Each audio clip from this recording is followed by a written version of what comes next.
Hi, Liz Doyle here. I've just come on to talk to you about, well, being really kind and patient with yourself. So if you're looking at loving yourself more, like I was and still do, obviously every day, sometimes we feel that things aren't happening. We don't feel differently about ourselves. We still don't feel like we're enough or that we're worthy or we're deserving, and we still feel that there might be something missing. Well, I'm going to kind of do a little bit of a physical example here, okay? And it might make sense if you join me while I do it, because it's a lot better than just watching, okay? And then I'll explain afterwards. Okay, so let's put your hands together, okay? Just clasp. There's no wrong or right way of doing this. Just put them together. And just look which thumb is on top, okay? Now, pull them apart. Now put them back together again. Ooh, and notice with the other thumb on top, I should have said. So the other thumb is on top. It feels really, really weird to me anyway. Does it feel weird to you? Just feels odd, just doesn't feel right, okay?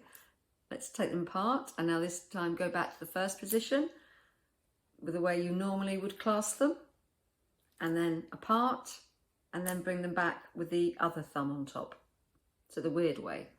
And again, back to the first position, and apart, and back to the second position.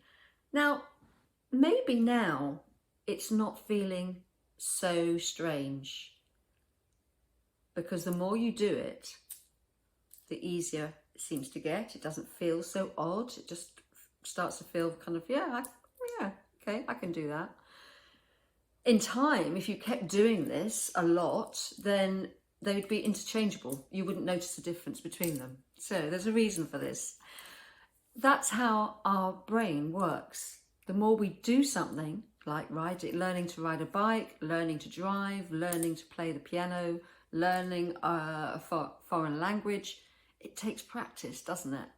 Because the mind, the brain needs to have that repetitive action or repetitive thoughts, words, for that to sink in. Now, if you think about how all the conditioning you've had in your life, and if you're kind of, 40, 50, 60, whatever age, well, you've had decades of that way of thinking. So you can't change certain ways of thinking overnight, can you? And that's why I kind of wanted to show you that example.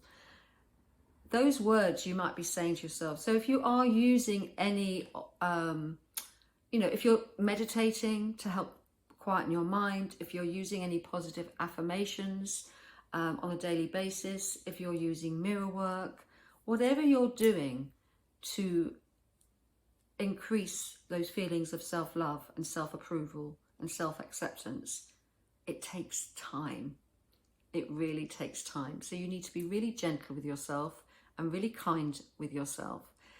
And the kinder and the more gentle you are with yourself, well, the quicker this will happen. Because with that resistance, we're more resistant to any change. Well, the change is going to take longer. So the first thing you need to do is just forgive yourself if you cock up and if you make mistakes. That's natural. We all make mistakes. We all forget to do stuff. So if you forget to do your affirmations, if you forget to meditate, it doesn't matter. You can always come back to it at any time and remind yourself that you are enough just the way you are. If you just keep saying that to yourself, that will be huge in itself. All right, much love.